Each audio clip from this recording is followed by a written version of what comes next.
Hello, kiddies. It's me, John Kassir, the voice of the Crypt Keeper. You're listening to Drop the Mic.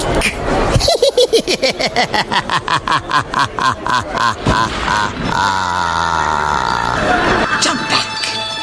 Twist the bones and bend the back. Back in 1693, the people of Salem, Massachusetts, Witches? Yes? thought they got rid of the Sanderson sisters for good. We shall be back. 300 years later, it's Halloween Eve, and they're back. We're home. Are you boys a little old to be trick-or-treating? Talking about 3 ancient hags versus the 20th century. How bad can it be? Now they're digging up old friends and running amok, looking for the one thing they miss most. Who stay for supper? I'm not hungry. But we are. Only one boy has the power to stop them Prepare to die again! You have no powers here, you fool! before all Salem falls under their spell. Tell you!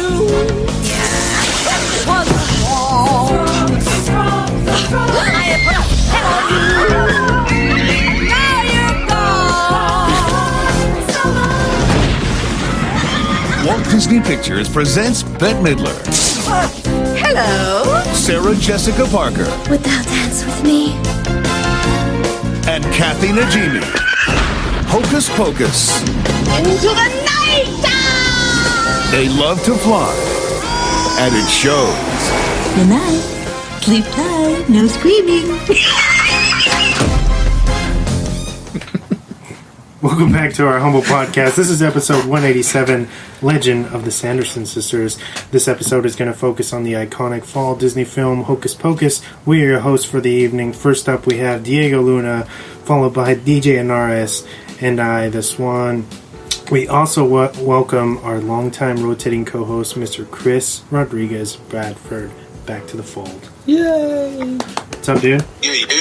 Not much. I'm doing There's good. people clapping everywhere.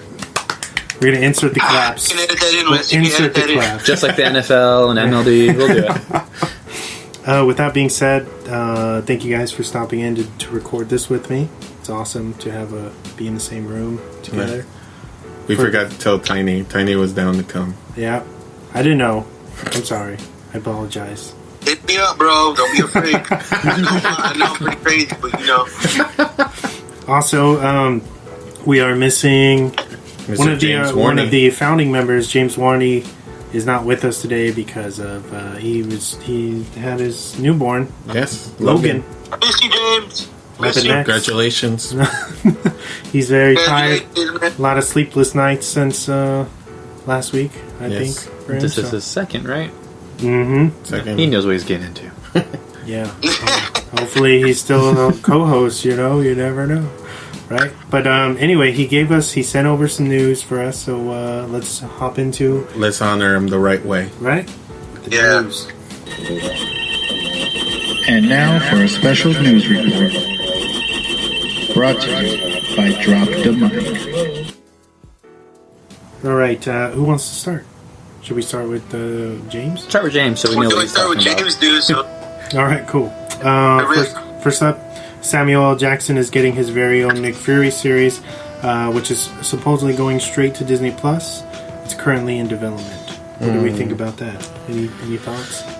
They tried with S.H.I.E.L.D. and didn't do well. I mean, yeah. I thought S.H.I.E.L.D. was... People liked it. It sucks. It's not on Marvel level. It's not Marvel level. And it's not MCU? well, they say it's MCU. They had Lady Sif come in. They try to match certain things.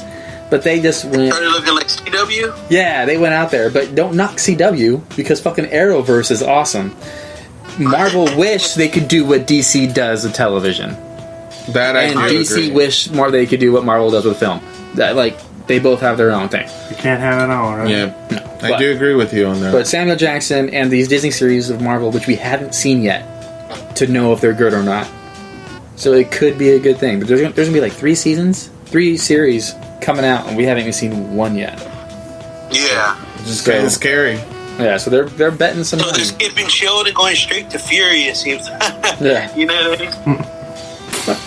Aldous Hodge, none of his roles on Leverage and Underground, has officially signed on as Hawkman in Dwayne Johnson's Black Adam, confirmed via Dwayne Johnson's Instagram.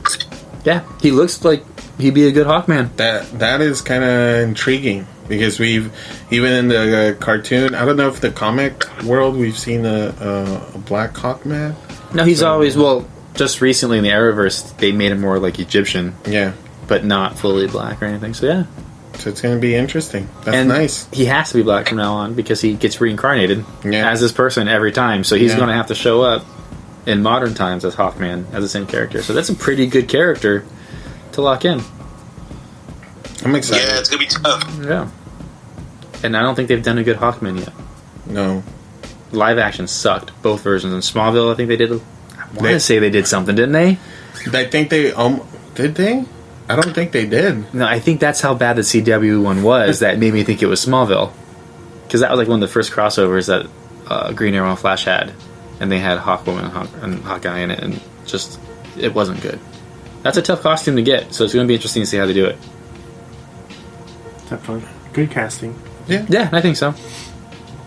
Alright, moving on. Disney pushes back both Shang-Chi and the Eternals to late 2021. Of course, we saw that coming. Yeah.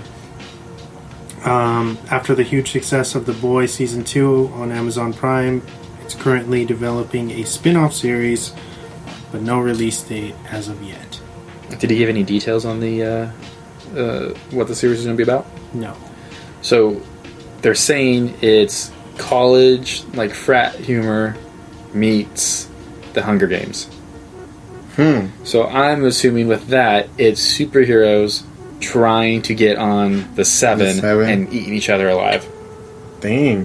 Which I hope that would be. That sounds great because this new season's awesome. Like I love the first season. It's a really interesting season. The Boys is showing this time. Definitely a little bit more development in the characters and stuff. Well, into the deeper characters, which is nice, like Frenchie and all of them. Yeah, Frenchie is like a big part in this this season. So yeah. All right, who's next? That's the end of James's news. Let me get my news out. I got that Coming to America is to be arriving soon. If anyone's interested in that, it seems like it's going to be following through. Like it's going to be arriving maybe like in a few months or so, like in October or something like that. And what else I got here? That John David Washington wants to sign to play Reed Richards in the MCU. If anyone is with that, I don't know. I don't think that sounds bad at all. I mean, if you're changing the skin color, that's about it. But like, I think that's pretty cool. If David Washington wants to do that, dude. The more people that want to help the MCU out since they ended with Endgame, we'll see how that WandaVision comes out. But I don't know what else they got going right now that I'm really excited for. This is the first 2020 is the first year where no Marvel films will be released, correct? Yes. Since like 2008 or something. Yeah.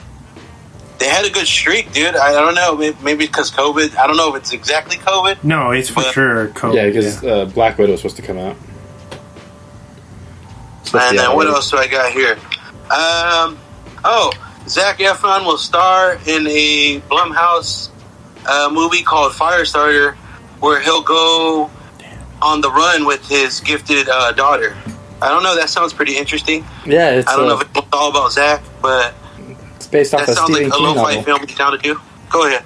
Sorry, yeah, it's based off a Stephen King novel. It's a remake. Back in the 80s, I believe Drew Barrymore was the Firestarter. Yeah, the little girl. So it's going to be interesting to see what little girl they get to play with Zac, and if he's going to be the lead behind it. Is he going to take over more screen time? Yeah, or what's going to happen there? I'm excited. It sounds like and Blumhouse always does something interesting. My last one is going to be Avatar 2 has finally completed filming, according to James Cameron. as he confirms this. So I don't know if anyone's excited anymore, but it's done, and finally it's coming. So at least he's finishing what he started. So that's cool, I guess. For James, with 1 billion sequels, like what? Yeah, 5, right? Like 5, he's saying 5. He's been saying that since like. But I mean, they've been filming back to back too. But I mean, he took 5, but he's stuck on 2. When he started developing Avatar in '97, right? It was that long? Yeah, because I think he said after Titanic. I believe. If I'm wrong, somebody correct me, please. But he what? He developed. He started developing Avatar in 1997, right? Yeah, and then the technology wasn't there yet. But then he got into like submarines and going down, making documentaries. So. Yeah, and that's it. My news, dude, it was very short for me. So nice. I'll pass it to Diego. Is Diego next usually, or Brad? I only have one, but it was kind of interesting. Tom Holland and John Cena are being eyed for the new G.I. Joe movie. Oh yeah. Tom Holland and who? And John Cena. I can see John Cena, but Tom Holland? Can you really see John Cena? Yeah, John Cena looks like a. Oh, I can't say that's cheesy. Yeah, I said, I'm like, that's a good one. I didn't condemn you. John Cena looked like he was built for a G.I. Joe movie. Of course, but Tom Holland. I don't know. I mean, he's fucking gonna be Nathan Drake, right? I don't know about that either. But a lot of people are hating on him because he is doing all these like franchise movies. Yeah. You know. Have you guys seen Devil All the Time? He did something totally different. He's really good. No, I want to see that, but like, you only get so many franchises, and after that, you start bombing them. Look at The Rock. He bombed a lot of fucking franchises, but the fucker keeps working. So like, when he's done with one, when he's done with Jumanji, he's filming Rampage. Or he's before people start judging him on Jumanji, before he starts judging him on Rampage, he's somewhere else. He's a worker. But they're giving these guys these roles and they're killing them. It's not great. I don't like Tom Holland as the Drake. I just think that's Tom Cruise casting. He's casting a short little dude to play this guy. A short British dude who's supposed to have a nice little tan and dark hair to do this when he could have got a mixed racial person to play it. He could have got someone else of somewhat height. Now, if he's playing the back, like that's what I think they're going for, is like a more of an origin story. Oh no, even the origin story. Stop it. Just because he didn't get one as Peter Parker doesn't mean he deserves one as fucking Drake. I'm not defending it. It sounds like you are.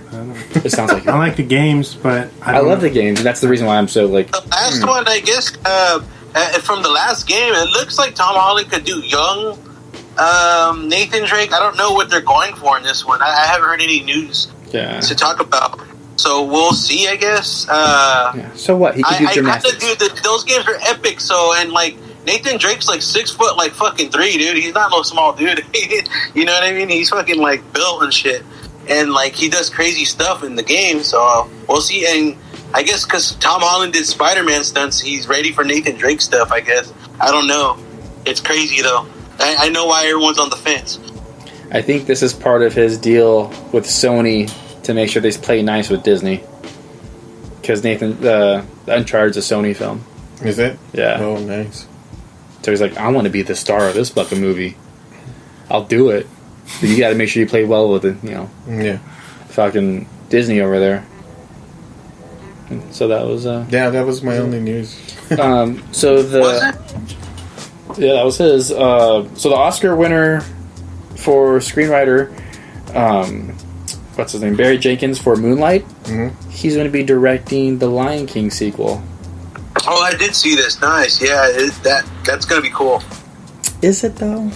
I don't know. Did you see the? Did you see the? I saw the film, and it's Lion King. It's like except they didn't do Scar right. Uh-huh. I didn't see Scar's song. Scar is one of my favorite Disney villains, so I take it a little more personal. Because I love Scar's song in that one. And the hyenas, I just didn't think they did that part right. And I never saw any of the follow-up straight-to-video sequels to Lion King to be a super fan of those. So I'm not sure what he could do, but that also opens the door for him to do something completely new. Yeah. Which could be exciting to see as a Lion. This could be the Lion King movie we should have got the first time around. Yeah.